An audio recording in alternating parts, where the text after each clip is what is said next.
الدرس في عظمة القرآن سورة الإنسان تفسير ابن كثير. الحمد لله رب العالمين والصلاة والسلام على أشرف الأنبياء وسيد المرسلين سيدنا محمد وعلى آله وأصحابه أجمعين. اللهم صل على سيدنا محمد وعلى آل سيدنا محمد كما صليت على إبراهيم وعلى آل إبراهيم في العالمين إنك حميد مجيد. أعوذ بالله من الشيطان الرجيم. بسم الله الرحمن الرحيم. إنا نحن نزلنا عليك القرآن تنزيلا فاصبر لحكم ربك ولا تطع منهم آثما أو كفورا واذكر اسم ربك بكرة وأصيلا ومن الليل فاسجد له وسبحه ليلا طويلا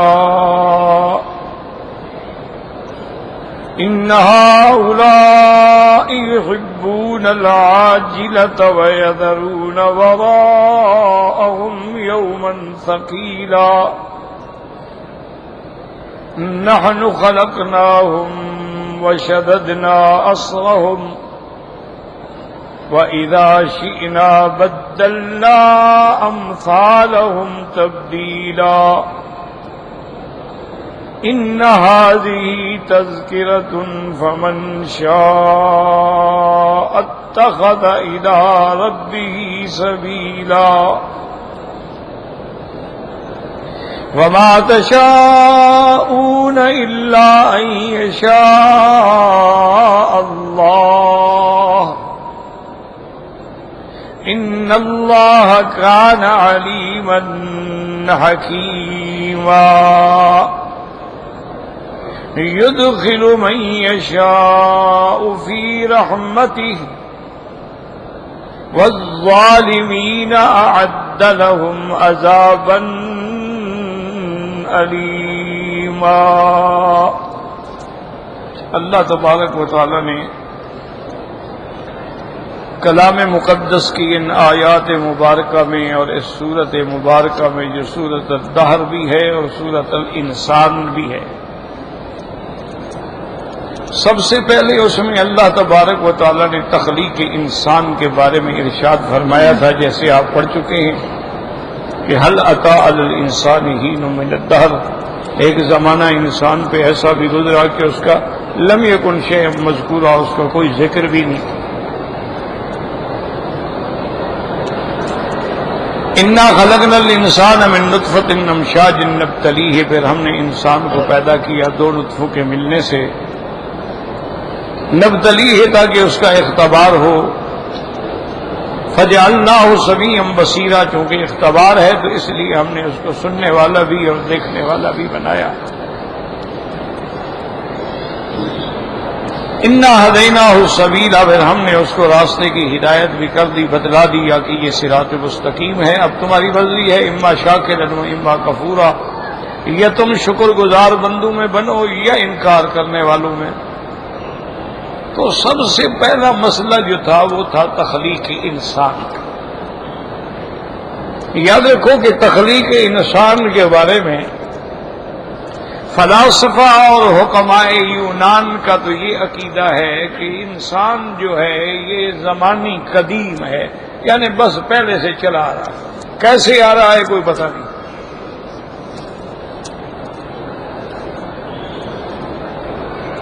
وہ اس کے قدیم ہونے پر اپنا یقین رکھتے ہیں کہ انسان جو ہے بس یہ قدیم ہے اور قدیم سے ایسے ہوتا آ رہا ہے. دلیل کوئی نہیں. اسی طرح دہریہ جو ہے، جو منکر ہے، بالکل خدا کا بھی منکر ہے، ان کا عقیدہ یہ ہے کہ انسان اور تمام چیزیں جو ہیں یہ مادہ کی پیداوار ہیں، اصل جو ہے وہ مادہ ہے. اچھا بھئی اس مادہ کی کوئی تعریف کرو، وہ بھی نہیں ہے۔ اچھا اگر اس مادے کے اندر خود نہ حسن ہے، نہ جمال ہے، نہ کمال ہے، نہ سما ہے، نہ بصر ہے، تو اس سے پیدا ہونے والی چیزوں میں یہ کمال کہاں سے آ گیا؟ تو دہریے جو ہیں، جو منکرین خدا ہیں، دہریہ اس کو کہتے ہیں، وہ کہتے ہیں کہ یہ تمام چیزیں جو ہیں مادہ کی پیداوار ہیں اور حوادث سے دہر ہیں، اور اس میں فلکیات کے بھی اثرات ہیں، اور اس سے بس یہ نظام چل رہا ہے۔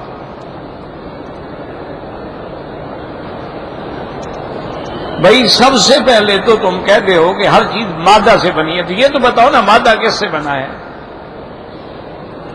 اس کو کس نے بنایا ہے؟ دیکھو نا، آپ کوئی آپ سے پوچھے کہ جی آپ کہاں سے، تو آپ کہیں گے میرے باپ سے، باپ کا باپ، چلتے چلتے آپ آدم تک جائیں گے علیہ السلام۔ اسی طرح ایک اور نظریہ ہے، اس کو کہتے ہیں ڈارون۔ ڈارون ایک ان کے نزدیک بہت بڑا فلسفی اور محقق تھا۔ اس کا نظریہ یہ ہے کہ انسان جو ہے وہ اصل میں بندر تھا۔ کہتے کہ پھر ارتقائی طور پہ آہستہ آہستہ آہستہ ترقی کرتے کرتے بندر سے انسان بن گیا۔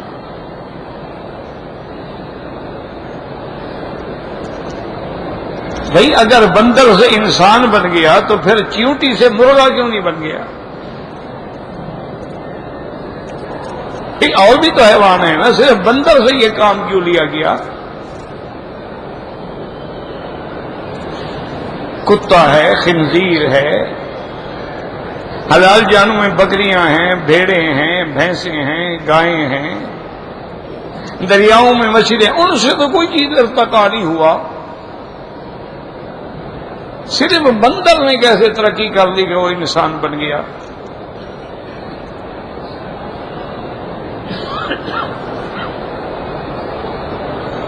اصل وجہ یہ ہے کہ جب آدمی پہ سامنے کوئی روشن کتاب نہ ہو نا، پھر وہ ٹامک ٹوئیاں مارتا ہے اندھیرے میں۔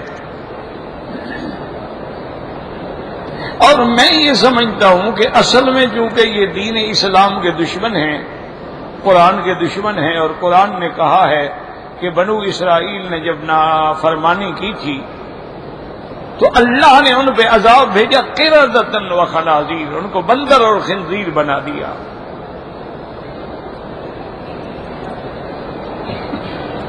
تو انہوں نے اس بندر اور خنزیر بننے کا تو انکار کیا، لیکن اسلام سے دشمنی میں کہا کہ نہیں، انسان خود ہی بندر تھا، بندر سے ترقی کرتے کرتے انسان بن گیا۔ تو یہ ساری باتیں حکماء ہیں، فلاسفہ ہیں، دہریین ہیں، ڈارون ہے، یہ سارے بالکل جاہل مطلق ہیں اور ٹامک ٹوئیاں مارتے ہیں۔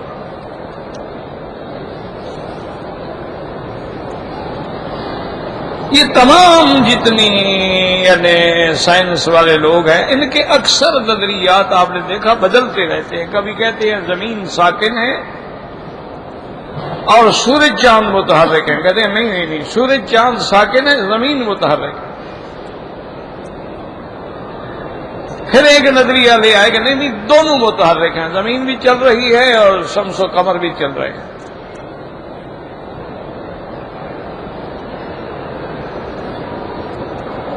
بھئی ان کو کون چلا رہا ہے؟ جی پتہ نہیں۔ دیکھیں نا آپ کے ہاں پہلے دیہات میں کنویں ہوتے تھے، تو اگر اس کنویں کو، اس راہٹ کو کوئی چلاتا ہے تو چلتا ہے، اور خود تو نہیں چلتا۔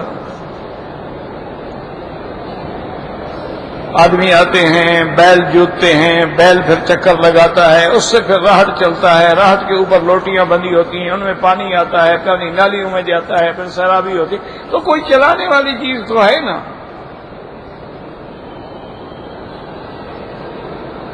اسی لیے امام راضی رحمت اللہ علیہ نے ایک بڑھیا کا واقعہ لکھا کہ وہ بیٹھی اپنے چرخے پر سوت کاٹ رہی تھی، کہتے مجھے خیال آ گیا کہ میں پوچھوں، یہ بیچاری بوڑھی عورت ہے، دیہات میں رہنے والی ہے اور تعلیم یافتہ بھی نہیں ہے، اس کو بھی کوئی توحید کا پتہ ہے؟ تو میں نے جا کے پوچھا کہ اماں جان آپ مسلمان ہیں؟ انہوں نے کہا ہاں بیٹا الحمدللہ میں مسلمان ہوں۔ خدا کو مانتی ہو؟ انہوں نے کہا جی بالکل خدا ہے۔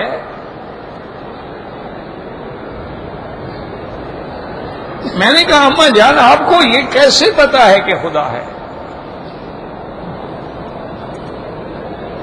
اس نے کہا بیٹا میں کو پڑھی لکھی تو ہوں نہیں کہ کتابوں کی کوئی دلیل دوں، مجھے تو اسی چرخے سے پتہ چلا ہے کہ خدا ہے۔ اس نے کہا کہتے نے کہا دیکھو یہ چرخہ ہے، میں چلاتی ہوں تو چلتا ہے، نہ میں ہاتھ روک لوں رک جاتا ہے۔ تو یہ سارا نظام عالم جو چلا رہا ہے اس کے بھی کچھ چلانے والا ہے کہ نہیں ہے؟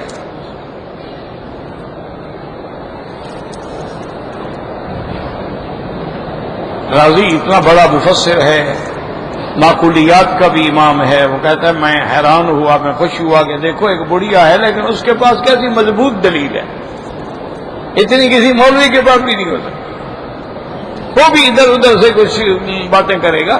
اس نے تو ٹھوس بات بتا دی، یہ دیکھو جی چرخہ رکھا ہوا ہے، میں چلاؤں چلتا ہے، میں ہاتھ روک جاتا ہے۔ تو یہ نظام عالم، رات آ رہی ہے دن آ رہا ہے، دن جا رہا ہے رات آ رہی ہے، چاند ہے سورج ہے ستارے ہیں، موت ہے حیات ہے، یہ عالم جو چل رہا ہے اس کو بغیر چلانے والے کے چل رہا ہے۔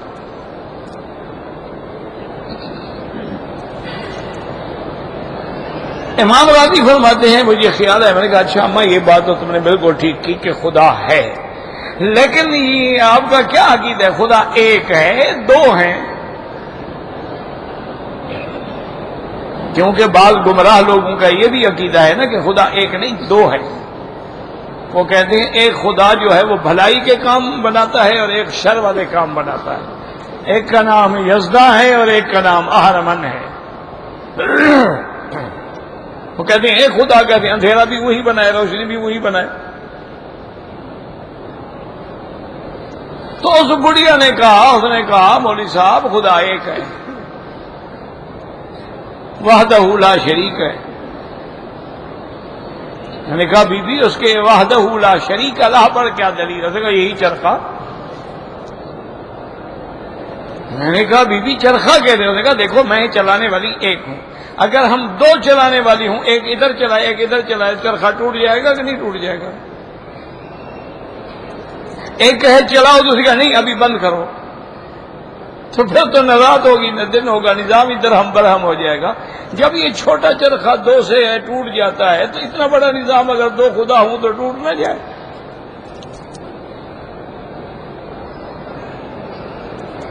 لو کان فیہما آلہۃ الا اللہ لفسدتا، اللہ فرماتے ہیں اگر دو خدا ہوتے نظام عالم درہم برہم ہو جاتا۔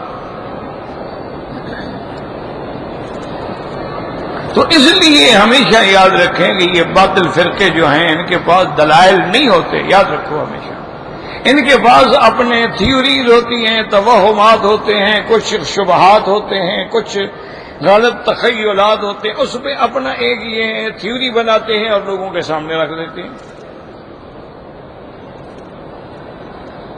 انسان کے بارے میں جو اللہ نے فرمایا ہے نا، دنیا کی کوئی طاقت ایسا بیان نہیں کر سکتی۔ اب دیکھیں اللہ نے بتلا دیا کہ انسان کچھ نہیں تھا، ہم نے پیدا کیا، اور یہ بھی فرما دیا کہ یا ایھا الناس اتقوا ربکم الذی خلقکم من نفس واحدۃ وبث منہما رجالا کثیرا ونساء۔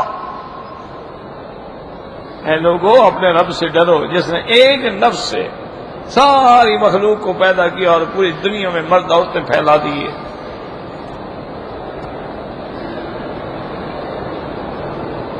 اسی طرح اللہ تبارک و تعالی نے فرمایا کہ ہم نے انسانوں کو پیدا کیا،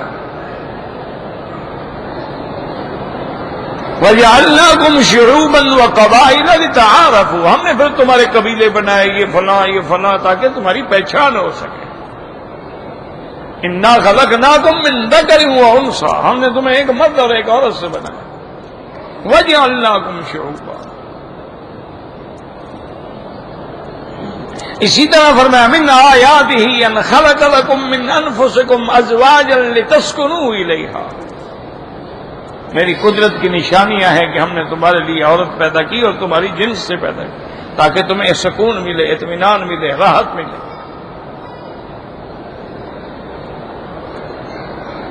اسی طرح اللہ تبارک و تعالی نے فرمایا کہ هو الذی خلقکم من طین، ہم تم کو مٹی سے پیدا فرمایا۔ آدم علیہ السلام کے بارے میں بھی اللہ نے فرمایا کہ اللہ نے آدم کو خلقہ من تراب ثم قال له کن فیکون، مٹی سے بنایا۔ تو دیکھیں اللہ نے جو قرآن میں نظریہ دیا ہے ساری دلائل ہیں، تحقیق ہے۔ اللہ نے آدم بنایا، آدم سے حوا پیدا فرمائی، پھر جنت میں رکھا، پھر جنت سے اتارا، پھر ان کے تبادل تناسل سے آگے نسلیں پیدا فرمائیں، ہر چیز پہ دلیل ہے۔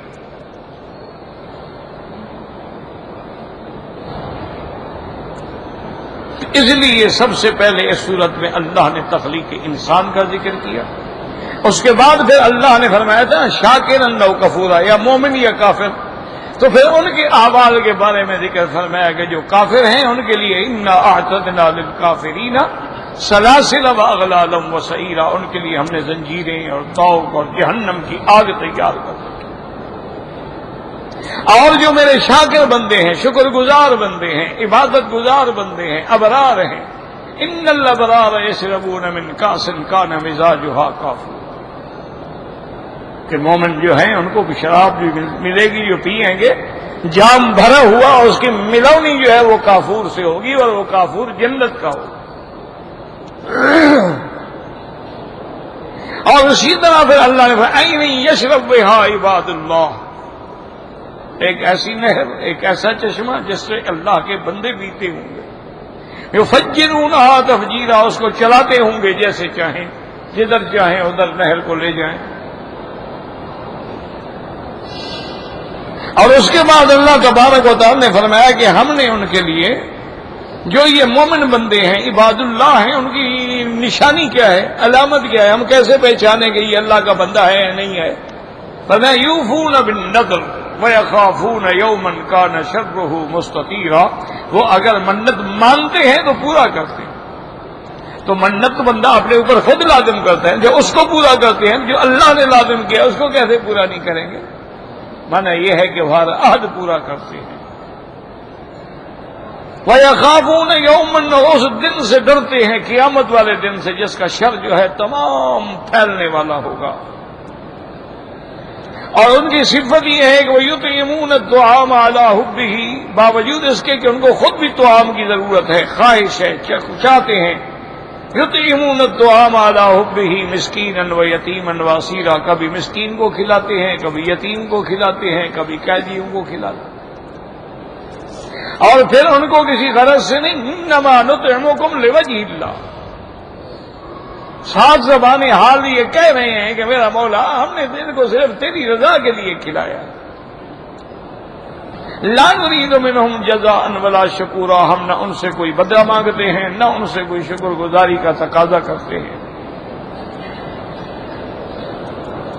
اور اس کے بعد پھر اللہ تبارک و تعالی نے فرمایا کہ مومن یہ کہتے ہیں انا نخاف من ربنا، ہم اپنے رب سے ڈرتے ہیں، ایک ایسے دن سے جو دن جو ہے انتہائی مکروہ شکل میں آئے گا۔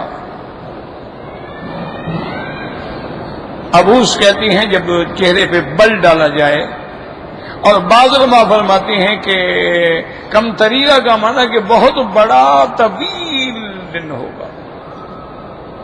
ان یوما عند ربک کالف سنۃ مما تعدون، جب ان کی یہ صفت تھی فوقاہم اللہ شر ذلک اليوم، اللہ نے بھی ان کو اس دن کے شر سے بچا لیا۔ وہ دن قیامت والے دن میں جب ساری دنیا پسینے میں ڈوبی ہوگی تو آرام سے کھڑے ہوں گے ذل العرش، اللہ کے عرش کے سائے میں۔ لا يحزنهم الفزع الاکبر وتتلقاهم الملائکہ ھذا یومکم الذی کنتم توعدون، نہ ان کو کوئی غم ہوگا نہ پریشانی ہوگی، لا خوف علیہم ولا هم يحزنون۔ یہاں فرمایا وَلَقَّاهُمْ، اس دن لَقَّاهُمْ نَضْرَةً وَسُرُورًا، ان کے چہروں پہ رونق ہوگی اور دل میں خوشی ہوگی۔ اور جب دل میں خوشی ہو تو چہرے پہ خود بخود رونق آ جاتی ہے، اور جب دل میں غم ہو، آپ نے دیکھا نا چہرہ کملا جاتا ہے، چہرہ بالکل بے نور ہو جاتا ہے۔ اور اللہ ان کی اعمال صالحہ پہ ان کو بدلہ دیں گے وجزاہم بما صبروا، کہ انہوں نے صبر کیا، انہوں نے اپنے نفس کو روکے رکھا، حرام سے بچائے رکھا، شہوات سے بچائے رکھا، گناہوں سے بچائے رکھا، طاعت میں جمے رہے، جنتن و حریرا، رہنے کے لیے جنت اور پہننے کے لیے جنت کی ریشم۔ اور ان کا عالم ایسے ہوگا متقین فیہا علی الارائک، وہ ایسے تختوں پہ بیٹھے ہوں گے جو حجال کے نیچے ہوں گے، جو جیسے دولہا دلہن کے لیے مسہری تیار کی جاتی ہے اس میں ٹیک لگا کے بیٹھنے والے ہوں گے۔ لا یرون فیہا شمسا ولا زمہریرا، نہ ان کو وہاں سورج ہوگا نہ چاند، یعنی نہ گرمی ہوگی نہ سردی۔ اور دوسری جنت ہم ایسی دیں گے ان کو، وہ دانیۃ علیہم ظلالھا، جن کی شاخیں ان کے اوپر گرنے والی قریب ہوں گی، وذللت قطوفھا تذلیلا، اور اس کے خوشے جو ہیں ہم ان کے لیے بالکل تابع دار بنا دیں گے، تابع کر دیں گے، تاکہ اگر وہ کھڑے ہیں لینے بیٹھ جائیں تو وہ جھک جائیں، اور لیٹ جائیں تو وہ اور جھک جائیں، ان کے تابع ہیں۔ اور ان کی شان یہ ہوگی وَيُطَافُ عَلَيْهِمْ بِآنِيَةٍ مِّن فِضَّةٍ وَأَكْوَابٍ كَانَتْ قَوَارِيرَ، کہ ان کے خادم جو ہوں گے وہ ان کے لیے برتن، چاندی کے برتن اور چاندی کے کوب، اور ایسے شفاف جیسے شیشہ ہوتا ہے، لیکن قواریر من فضة، یہ شیشہ نہیں ہوگا بلکہ ہوں گے چاندی کے، لیکن چاندی ایسی شفاف ہوگی کہ اندر باہر نظر آ رہا ہوگا۔ اور پھر اس کے اندر جو معقول و مشروب ہے قدروہا تقدیرا، وہ ٹھیک ٹھیک اندازے پہ بھریں گے، جتنا اس کو ضرورت ہے، نہ کم ہوگا نہ زیادہ۔ اور ان کی شان یہ ہوگی وَيُسْقَوْنَ فِيهَا كَأْسًا كَانَ مِزَاجُهَا زَنْجَبِيلًا، اور ان کو پلایا جائے گا ایک ایسا پانی پلایا جائے گا جس کی ملونی ہوگی، ایسا شراب پلایا جائے گا، زنجبیل کہتے ہیں ادرک کو، سونٹ کو، تو پہلے کافور کی ملونی اور بعد میں سونٹ کی ملونی۔ بعض علماء نے فرمایا کہ کھانے سے پہلے پلایا گیا تھا کہ کھانے کی خواہش پیدا ہو، کھانے کے بعد ایسی چیز پلائی گئی کہ نظام برقرار رہے، کیونکہ جنت کے اندر نہ تو پیشاب ہے نہ بول و براد ہے، نہ وہاں ناک سے مادہ بہے گا، وہاں تو کوئی چیز ایسی ہے ہی نہیں، ہر چیز جو ہے وہ پسینہ بن کے اڑ جائے گی۔ عینن فیہا تسمی، وہاں ایک نہر ہوگی جس کا نام سلسبیل ہو، سلسبیلہ کا معنی جس کا پانی سہل الوصول، آسانی سے پیا جائے، ہلکا ہو، بوجھ نہ کرے۔ وَيَطُوفُ عَلَيْهِمْ وِلْدَانٌ مُخَلَّدُونَ، ان کی خدمت کے لیے اللہ نے ایسے لڑکے پیدا کیے ہوں گے جو ہمیشہ لڑکے ہی رہیں گے، اور وہ خوبصورت ایسے ہوں گے اِذَا رَأَيْتَهُمْ حَسِبْتَهُمْ لُؤْلُؤًا مَّنثُورًا، کہ جب تو ان کو دیکھے تو ایسے نظر آئے گا جیسے کسی نے موتی بکھیرے ہوئے۔ وَإِذَا رَأَيْتَ ثَمَّ رَأَيْتَ، میرے محبوب صلی اللہ علیہ وسلم یا محمد جب آپ دیکھیں گے وہاں ثُمَّ رَأَيْتَ نَعِيمًا، نعمتیں اور اللہ کا بہت بڑا ملک، اور ان کے پاس جو لباس و فراش ہوں گے عَالِيَهُمْ ثِيَابُ سُنْدُسٍ، ان کے اوپر جو ہے باریک ریشم، وَإِسْتَبْرَقٍ، اور چمکنے والی ریشم، وَحُلُّوا أَسَاوِرَ مِن فِضَّةٍ، اور ان کو چاندی کے زیور پہنائے جائیں گے، گہنے پہنائے جائیں گے، کنگن پہنائے جائیں گے۔ لیکن دوسری روایات میں آتا ہے یطاف علیہم بصحاف، اور اس کے بعد اللہ پاک نے قرآن پاک میں یہ بھی فرمایا ہے کہ ان کے لیے سونے کے کنگن ہوں گے۔ تو علماء نے فرمایا کہ کبھی چاندی کے کبھی سونے کے، کبھی سونے اور چاندی کے موتی جڑے ہوئے، تو کوئی تعارض نہیں ہے۔ وَسَقَاهُمْ رَبُّهُمْ شَرَابًا طَهُورًا، رب ان کو ایسا شراب پلائیں گے جو ان کے اندر کو بھی پاک کر دے گا، یعنی ان کے اندر بھی کوئی حقد، کوئی حسد، کوئی غل، کوئی بغض، کوئی اناد نہیں رہے، سب بھائی ہوں گے۔ اور پھر اللہ کا کرم ہے، فرمائیں گے اِنَّ هَٰذَا كَانَ لَكُمْ جَزَاءً، میرے مومن بندو یہ جو کچھ ہم نے آپ کو دیا ہے نا یہ تمہارے اعمال صالحہ کا بدلہ ہے۔ وَكَانَ سَعْيُكُمْ مَشْكُورًا، اور تمہاری جو محنت ہے وہ اللہ تبارک و تعالیٰ کے ہاں قبول ہے، اور اللہ نے تم کو جزا دی ہے کہ تم نے تھوڑا عمل کیا لیکن جزا کتنی ملی، تم نے کتنا عمل کیا؟ آدمی کی 100 سال اگر زندگی ہو تو 15 سال کے بعد تو بالغ ہوں گے آپ، باقی 75 سال آدھا رات کو نیند میں چلا جائے گا، باقی آدھا بچے گا۔ آدھے میں بھی اس کے اپنے کاروبار ہیں، تجارت ہے، بیوی بچے ہیں، اللہ کے لیے کتنا وقت لگاتا ہے۔ اللہ نے فرمایا تم نے تو بہت تھوڑی محنت کی، لیکن ہم نے ایسا بدلہ دیا جو ہمیشہ رہنے والا ہے۔ ان آیات کے بعد آج کے سبق میں جو ہم نے پڑھا ہے،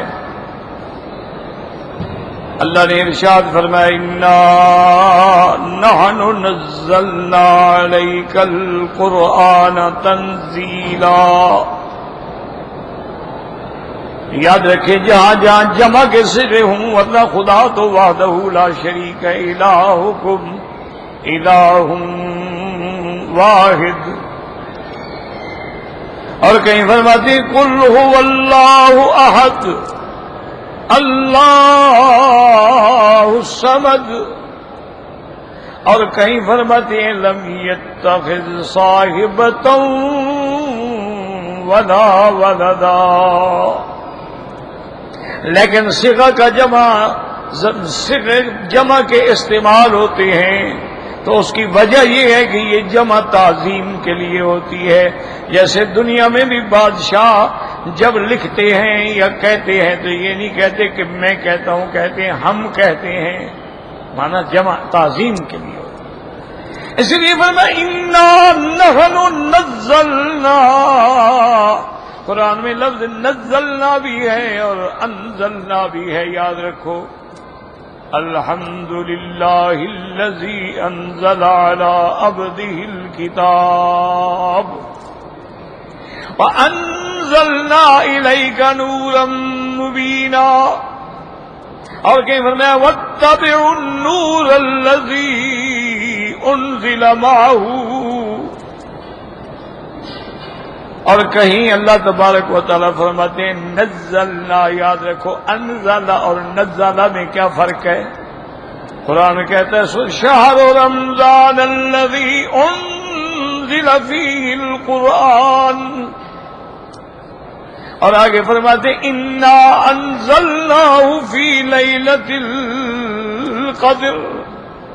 یاد رکھو انزل کا معنی پورے کا پورا اتار دینا، اور نزل کا معنی تھوڑا تھوڑا تھوڑا کر کے اتارنا۔ اس لیے قرآن کہیں کہتا ہے انزلنا، اور قرآن کسی جگہ کہتا ہے نزلناہ تنزیلا۔ تو مفسرین کرام نے فرمایا کہ اللہ نے لوح محفوظ میں سے آسمان دنیا میں بیت العزت میں پورا قرآن اتار دیا۔ یعنی آپ اسی سے اندازہ لگائیں، اللہ اکبر اللہ اکبر، کہ آپ کے سامنے پورا قرآن ہے۔ یعنی یہ قرآن لوح محفوظ میں تھا، جو اس میں ہے وہاں لکھا ہوا، پھر بیت العزت میں اتارا گیا، پھر آہستہ آہستہ آہستہ 23 سال میں حضور پاک پہ اتارا گیا۔ یعنی جو کچھ قرآن میں ہے مولا پہلے جانتے تھے نا، پہلے لکھ کے رکھا ہے۔ اس کا کمال علم ہے کہ ابھی واقعات پیش نہیں آئے۔ بدر کا قصہ ہے، احد کا قصہ ہے، غزوہ احد ہے، غزوہ بدر ہے، غزوہ تبوک ہے، غزوہ حنین ہے۔ یعنی یہ سارے واقعات تو آنے تھے نا، آئے تو نہیں تھے، لیکن پہلے قرآن میں لکھ کے موجود۔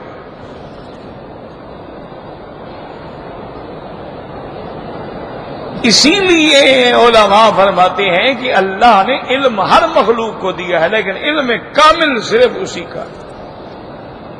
علم محیط صرف اللہ کا ہے، علم غیب صرف اللہ کا ہے، عالم ما کان وما یکون وما ہوا کائن صرف اللہ کا ہے۔ کیا ہو چکا ہے، کیا ہو رہا ہے اور کیا ہوگا صرف اللہ جانتا ہے۔ یہاں بھی اللہ فرماتے ہیں انا نحن نزلنا علیک القرآن تنزیلا، تحقیق ہم نے تھوڑا تھوڑا کر کے اتارا، آپ پہ قرآن اتارا تھوڑا تھوڑا کر کے میرے محبوب۔ یاد رکھو یہ تھوڑا تھوڑا کر کے اتارنا بھی حکمتیں ہیں کہ تھوڑا اترے گا، عمل بھی ہو جائے گا، یاد بھی ہو جائے گا، سب سمجھ بھی لیں گے، اور پھر جب ضرورت ہوگی تو پھر قرآن آ جائے گا۔ یہ اللہ کی اس میں حکمت ہے۔ اور اسی میں یہ بھی حکمتیں ہیں کہ مثلا جتنے انبیاء گزرے ہیں، کسی کے پاس جبریل علیہ السلام 1 دفعہ گئے، کسی کے پاس 10 دفعہ گئے۔ یہ شان محمد مصطفیٰ ہے کہ پورے 23 سال تک جبریل اترتا رہا اور قرآن لاتا رہا اور محمد مدنی کو پڑھاتا رہا۔ اسی لیے ایک دفعہ کچھ عرصے کے لیے وحی میں دیر ہو گئی، تو جب جبریل آئے تو حضور نے فرمایا کہ جبرائیل تم نے بڑی دیر کر دی ہے، اشتقت الیک، مجھے تو تمہاری ملاقات کا بے انتہا شوق تھا۔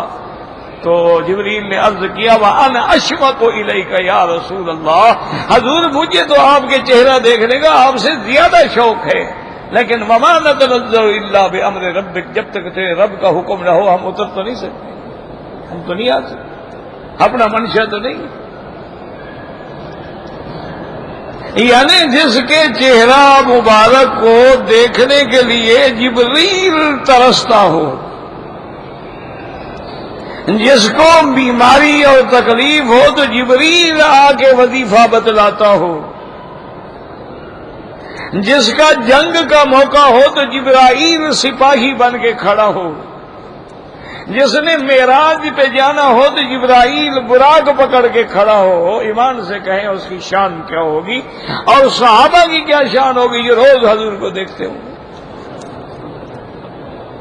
ہر نماز میں حضور کو دیکھتے ہوں گے،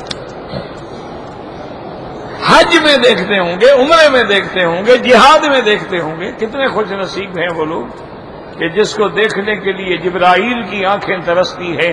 لیکن صحابہ کی شان ہے کہ جن کی نظریں ہر وقت محمد مصطفیٰ پر۔ اسی لیے حضرت صدیق فرماتے تھے کہ مجھے دنیا میں اگر کوئی چیز محبوب ہے نا تو سب سے پہلی یہ ہے کہ النظر الی وجہ رسول اللہ، کہ آنکھیں صدیق کی ہوں اور چہرہ محمد مصطفیٰ کا ہو، بس میں بیٹھ کے دیکھتا رہوں۔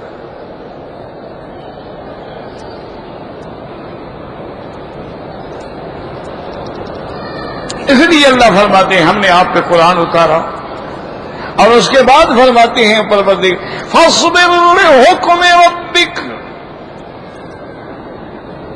جیسے اللہ نے آپ پہ انعام کیا ہے، قرآن اتارا ہے، نبوت کا تاج پہنایا ہے، آپ پہ اپنے رب کے قضاء و قدر پہ راضی رہیں، صبر کریں، برداشت کریں۔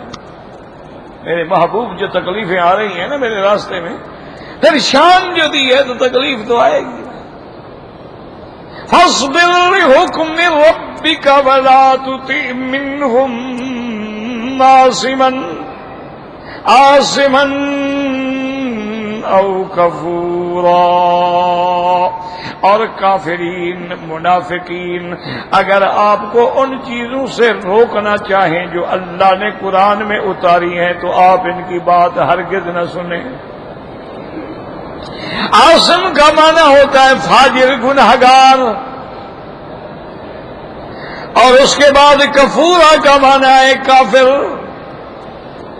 یاد رکھیں میرا مدنی، اگر آپ کو یہ قرآن پڑھنے سے روکتے ہیں اور اپنے مطالبے کرتے ہیں تو آپ ان کی باتیں نہ سنیں، ان کی ہرگز اطاعت نہ کریں، اپنے رب کے حکم پہ صبر کر کے جمے رہیں۔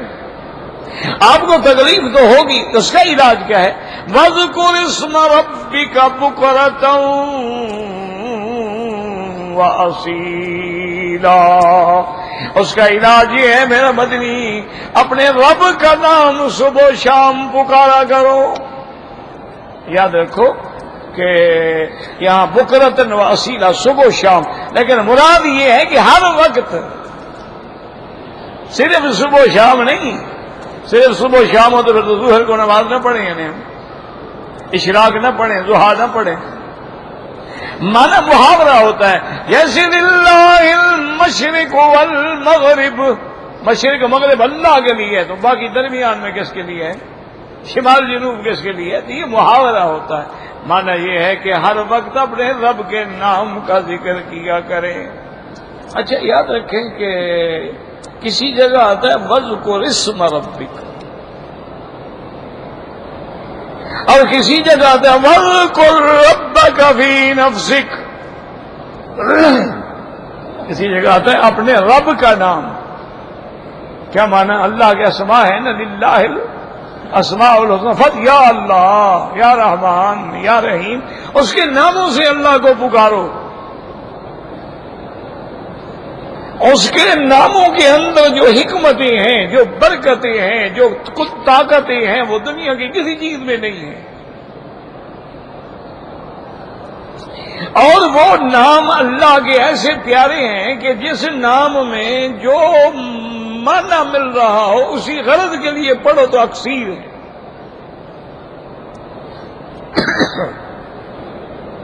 جیسے کمزوری ہے تو اللہ کا نام قوی بھی تو ہے نا، یا قوی القادر المقتدر، یا قوی یا متین. اگر کسی کے رزق میں تنگی ہے تو رزاق بھی تو وہی ہے، وہاب بھی تو وہی ہے، یا وہاب یا رزاق. اگر آدمی سے گناہ ہو گئے تو ستار بھی تو وہی ہے، یا ستار. بخشش مانگنی ہے تو یا غفار، رحمت مانگنی ہے تو یا رحمان و یا رحیم. اگر دشمنوں نے ستا رکھا ہے تو یا منتقم و یا جبار. تو اللہ کے اسماء ہیں، اس کا حکم خدا نے دیا، للہ الاسماء الحسنى فادعوہ بہا. جب پکارنا ہو اسی کے ساتھ پکارو. اور یہ بھی فرما دیا گیا ہے کہ اللہ کے اسماء میں ایک اسم اعظم بھی ہے، الذی اذا دعی بہ اجاب. جب اس کے ساتھ تم مانگو گے تو فوراً اجابت ہوتی. اسی لیے ایک حدیث مبارک میں ہے کہ ایک بندہ بیٹھے ہوئے دعا مانگ رہا تھا اور وہ یہی پڑھ رہا تھا، لا الہ الا انت سبحانک انی کنت من الظالمین. تو حضور پاک نے فرمایا کہ اس بندے نے اسم اعظم سے دعا مانگی ہے، الذی اذا دعی بہ اجاب. جس کے ساتھ دعا مانگی جائے تو فوراً اللہ قبول فرماتے ہیں.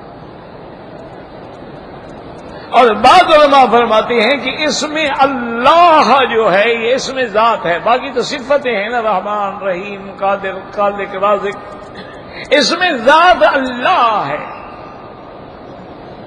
اور یہ بھی کمال قدرت دیکھو کہ کافروں نے اپنے بتوں کے نام لات رکھا، منات رکھا، عزا رکھا، ودن، سواء، یغوثا، یعوقا، نصرا. اللہ نہیں رکھا. لوگوں نے داتا تو کہا لیکن یہ نہیں کہا کہ اللہ ہے.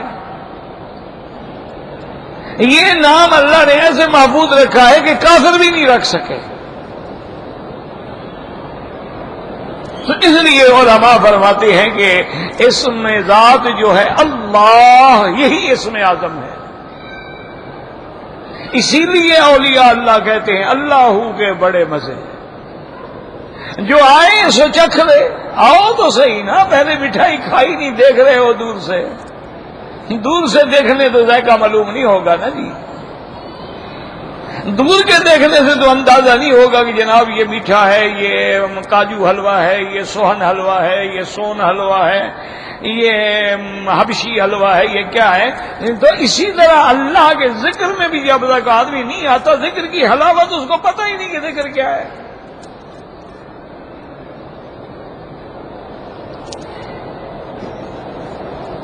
اولیاء اللہ نے مثال دی ہے، وہ کہتے ہیں یار بے پرواہی سے اپنے باپ سے بھی مانگو تو وہ بھی نہیں دیتا. ایسے کہتے ابا جی مجھے 200 روپیہ دے دیں. اچھا میں اچھا وہ دے دیں. یار 2 تھپڑ بھی رکھے گا. باپ سے ایسے مانگا جاتا ہے؟ تہذیب سے آؤ، بیٹھو، سلام کرو، ملو، پھر اپنی پریشانی کا اظہار کرو، پھر سوال کرو. تو کہتے ہیں کہ جب اپنے باپ سے بھی طریقے سے مانگنا ہے تو اس سے ایسے مانگو، اللہ اکبر، اللہ اکبر، اللہ اکبر، اللہ اکبر، اللہ اکبر، اللہ اکبر، نماز ہو رہی ہے.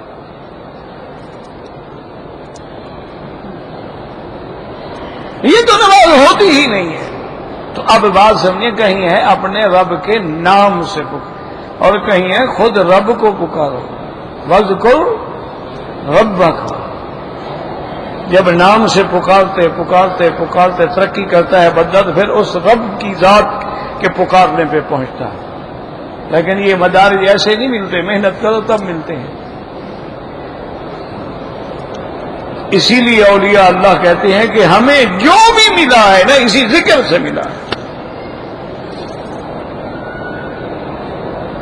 اسی لیے جتنے اولیاء اللہ گزرے ہیں ان کے ترتیبات دیکھیں تو لکھیں گے بھئی 1,00,000 دفعہ اس میں ذات کا ذکر کرو. پھر اس سے وہ ترقی کرتے کرتے کرتے کرتے اس مقام پہ پہنچ جاتے ہیں. جب سانس نکلے تو معلوم ہو کہ اللہ ہو رہا ہے، دل دھڑکے تو معلوم ہو کہ اللہ کے نام پہ دھڑک رہا ہے.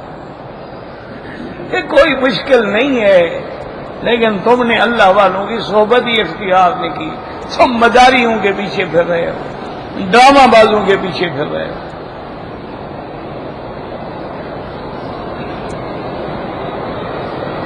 اس لیے اللہ نے فرمایا کہ صبح و شام کا معنی کیا ہے، یعنی ہر وقت یا ایھا الذین آمنوا اذکروا اللہ ذکرا کثیرا، اللہ کا ذکر کرو. فاذکروا اللہ عند المشعر الحرام، جب مزدلفہ میں آؤ تو اللہ کا ذکر کرو. واذکروہ کما ھداکم، لیکن ذکر اس طرح کرو جس طرح تم کو بتلایا گیا ہے. اسی طرح اللہ تبارک و تعالی نے قرآن مقدس میں فرمایا کہ یہ ساری عبادات کیا ہے، اصل تو اسی کی یاد ہے نا جی. کبھی نماز پڑھ رہے ہو، کبھی قرآن پڑھ رہے ہو، کیا ہے، اسی کی یاد ہے. کبھی طواف کر رہے ہو، کس کے گھر کا، اسی کے گھر کا. کبھی صفا مروہ دوڑ رہے ہو، کس کے حکم پر، اسی کے حکم پہ. کبھی مینا جا رہے ہو، کبھی عرفات جا رہے ہو، کیوں، اللہ نے جو فرمایا ہے. تو اصل تو ساری بات اسی کی یاد ہے. تو جب اس کی یاد اس طرح انسان کی زندگی کا ایک حصہ بن جاتی ہے، پھر وہ گناہ کیسے کر سکتا ہے. وَاذْكُرِ اسْمَ رَبِّكَ بُكْرَةً وَأَصِيلًا، اور آگے اللہ نے فرمایا صرف صبح و شام میرا ذکر کر کے یہ نہ کہنا کہ رات کو 2 کلو حلوہ کھا کے سو جاؤ. وَمِنَ اللَّيْلِ فَاسْجُدْ لَهُ، رات میں بھی تہجد پڑھو. یہ نہیں ہے کہ جناب شام کو ماشاءاللہ پیزا شریف کھا کے تو ماشاءاللہ خراٹے لینے شروع کر دو. نہ دن کو بھی میرا ذکر اور رات کو بھی میرا ذکر. وَاذْكُرِ اسْمَ رَبِّكَ بُكْرَةً وَأَصِيلًا وَمِنَ اللَّيْلِ، اور رات میں سے فَاسْجُدْ لَهُ، اور یہاں من فرما دیا یعنی رات کے بھی بعض حصے میں اس کا عبادت کرو، تہجد پڑھو. اچھا تہجد پڑھ کے بے غم نہ ہو جاؤ. وَسَبِّحْهُ لَيْلًا طَوِيلًا، اور رات کا بڑا حصہ اس کی تسبیح میں بھی گزارو. یہ نہیں کہ اچھا جی 2 رکعت پڑھ لی ہیں، 4 رکعت پڑھ، ماشاءاللہ جی ہم تہجد میں نے کبھی نہیں چھوڑی. ماشاءاللہ پڑھتے کیا ہو جی، بس ماشاءاللہ پڑھو اللہ اکبر اللہ اکبر اللہ الصمد اللہ اکبر. نہیں ورنہ سب بھی ہو لیلن طویلا، رات لمبا حصہ اللہ کی تسبیح و تقدیس میں گزارو. سبحان اللہ والحمد للہ لا الہ الا اللہ اللہ اکبر سبحان اللہ وبحمدہ سبحان اللہ العظیم سبحان اللہ وبحمدہ عدد خلقہ وزنۃ عرشہ ومداد کلماتہ ورضا نفسہ. تو اللہ کی تسبیحات دعا کریں. اللہم اجعلنا من المسبحین، اللہم اجعلنا مع الذاکرین ولا تجعلنا من الغافلین. اور آج مجھے بھی کبھی کبھی ملتے تھے، بڑا اللہ والا آدمی تھا، یہاں نواز شریف صاحب کے بھائی تھے عباس شریف، چھوٹے بھائی تھے ان کے، بڑا فقیر منش آدمی تھا، باقاعدہ داڑھی، نماز، ذکر، قرآن تلاوت، اور وہ کسی سیاست میں، کسی کام میں، کسی دخل ہی نہیں، الگ تھلگ. آج جمعہ کی نماز پڑھ کے نکلے، راستے میں کرنٹ لگا اور اسی وقت فوت ہو گئے. یعنی باوضو نماز پڑھ کے نکل رہا ہے. انا للہ و انا الیہ راجعون. اللہم اغفرہ وارحمہ وتجاوز عنہ وادخلہ فی الفردوس الاعلی. اللہ ان کے پسماندگان کو بھی صبر جمیل عطا فرما.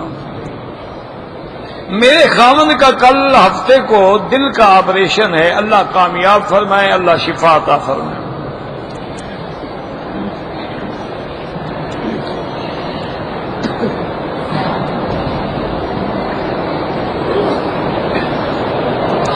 اگر یعنی شوہر حج کے بعد یا عمرے کے بعد اپنی بیوی کا حلق تو نہیں ہوتا، بیوی کا اس طرح پھرواتے ہو سر پہ، بیوی کے تو بال کاٹنے ہوتے ہیں، تھوڑے سے کاٹ سکتا ہے، اسی طرح بیوی بھی شوہر کے بال کاٹ سکتی ہے، بالکل کوئی منع نہیں، وہ بھی سیفٹی سے اس طرح پھیر دے.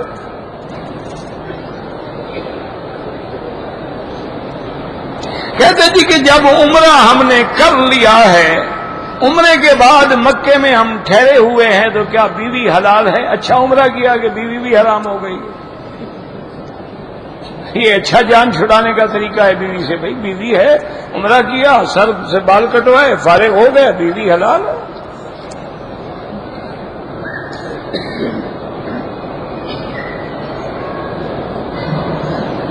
اگر عورت 6 مہینے تک والدین کے گھر میں رہی ہے، اس کے بعد اس نے طلاق لے لی ہے، تو اب عدت وہی ہے 3 مہینے یا 3 حیض یا 3 طہر، کوئی بات وہی 3 مہینے ہی بنتی ہے تقریباً. 10 دن کے بعد دوسرا نکاح نہیں ہوتا جب تک عدت نہ گزرے.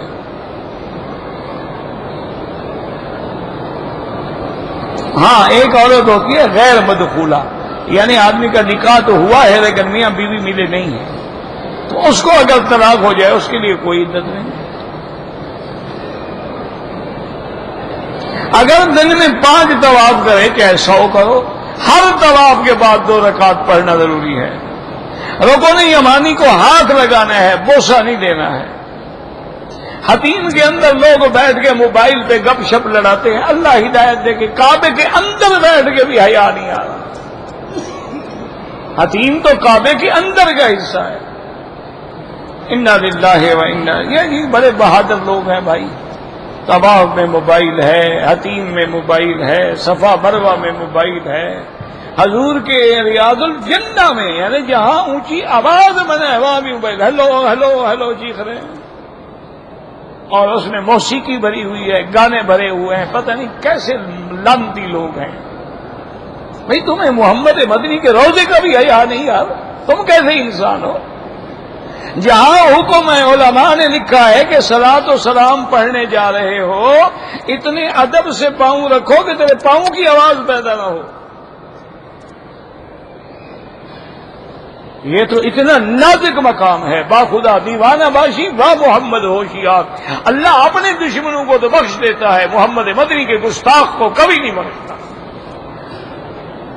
اس سے بڑی گستاخی کیا ہوگی؟ جہاں حکم ہے کہ آواز بھی اونچی نہ کرو، وہاں موسیقی لگی ہوئی ہے، گانے لگے ہوئے ہیں. انا للہ و انا الیہ راجعون. خدا کا خوف کیا کرو. مسجد میں جا رہے بند کر دو، اس کو سائلنٹ پہ لگا دو، باہر نکل کے دیکھ لو کوئی کال آئی ہے ضروری ہے تو اس کو کال کر لو.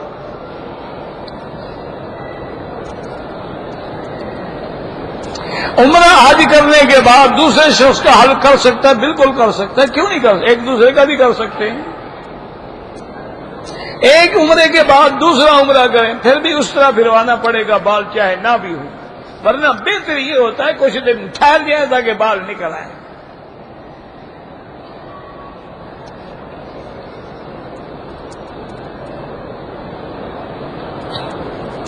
ایک عورت عمرے پہ آ رہی تھی، کراچی ایئرپورٹ پر اس کا ویزا جو ہے وہ غلط تھا، اس کو روک دیا گیا. اب اگر اس نے 2 رکعت پڑھ لی تھی، لبیک پڑھ لیا تھا، تو اب دم ذبح کرے اور بال بھی کٹوائے، اور دم بھی مکے میں دینی ہوگی. یہ تو قرآن کا مسئلہ ہے. فَإِنْ أُحْصِرْتُمْ فَمَا مِنَ الْهَدْيِ، اگر روک دیے جاؤ تو جانور ذبح کرو. حضور کو روکا کہ آپ نے جانور ذبح فرمائے. یہ تھوڑے جب چاہو کھول دو جب چاہو باندھو.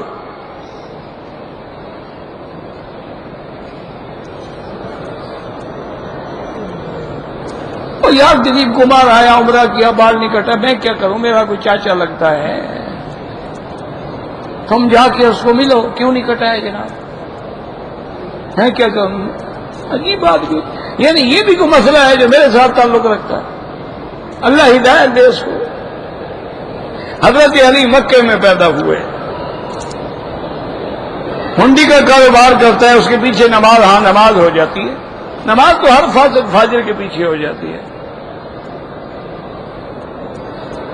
کسی زندہ آدمی کے لیے طواف یا عمرہ نہیں, اس کے لیے دعا کرو.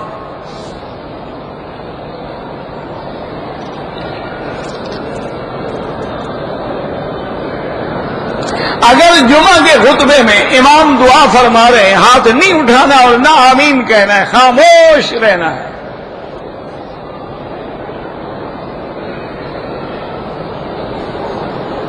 ہم لوڈ اٹھانے والی گاڑی لینا چاہتے ہیں, 50 روپے ہفتہ اس کا ہوگا, جو گاڑی چلائے گا دوسرے کو 25,000 دے گا. ٹھیک ہے, کوئی بات نہیں, کٹھی گاڑی لے لی ہے, اس کے بعد جو ہے اس کو گویا کہ کرائے پہ آپ دے رہے ہیں, یا نفع نقصان برابر کر لو.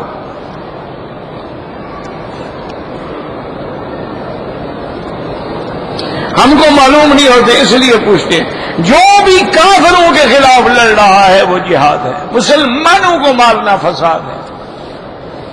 یہ کیسا جہاد ہے یار کہ تبلیغ کے برکت میں بھی تم بم مار دو, مسجدوں میں بھی بم مار دو, مظلوموں کو بھی تم بم مار. یعنی آپ حیران ہوں گے کہ کل صفات اور کوئٹہ میں کتنی جنازے اٹھے ہیں. انا للہ و انا, یہ جہاد ہے؟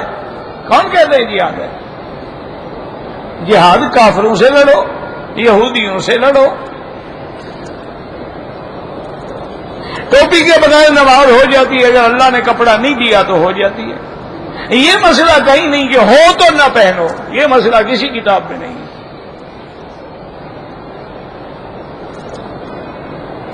عورت کا کوئی احرام نہیں, جو کپڑے پہنے ہوئے وہی احرام, کوئی سفید کپڑے ضروری نہیں, جو کپڑے ہیں بس اسی میں لبیک اللہم لبیک.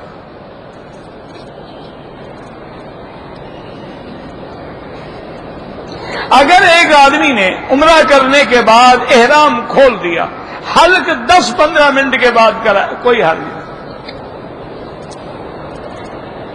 احرام کی حالت میں سر پہ ٹوپی پہنے دم پڑ جائے گی.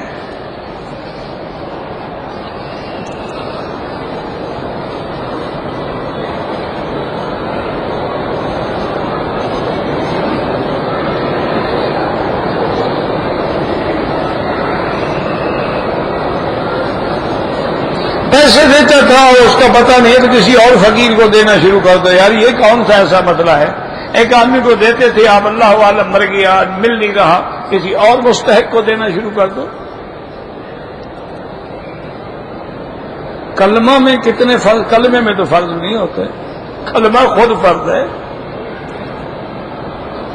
وضو میں ہاتھ دھونا, ناک میں پانی دینا, جمعہ کی اذان کے بعد جو سنت ہے مؤکدہ ہے.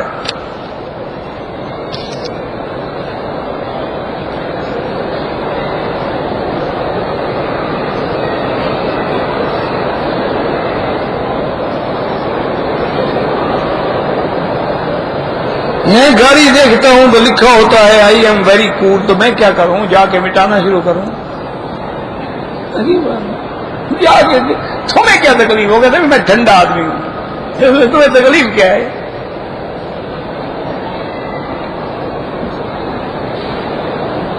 اپنے والد مرحوم کے لیے عمرہ کریں, بالکل کرو. دعا سیدھی اللہ سے مانگو. اگر ایک آدمی نے عمرہ کیا ہے, جدہ چلا گیا, بال نہیں کٹوائے, بال بھی کٹوائے اور ایک دم بھی ادا کرے.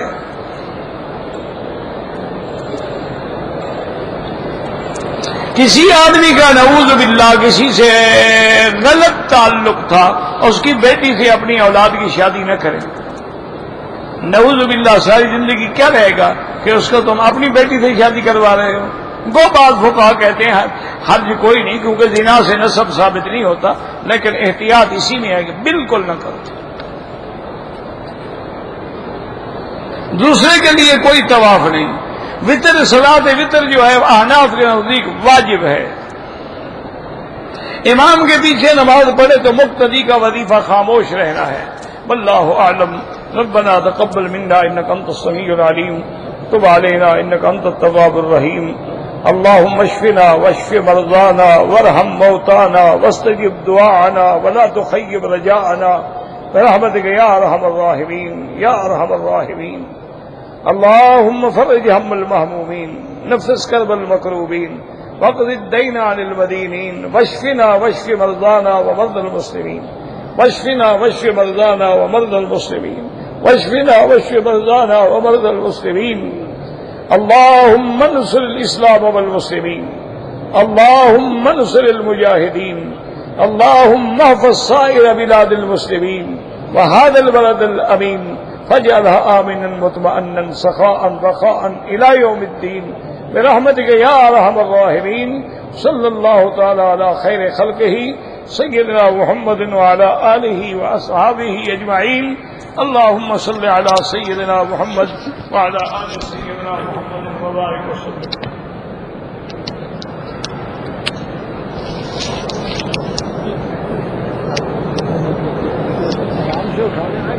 بھائی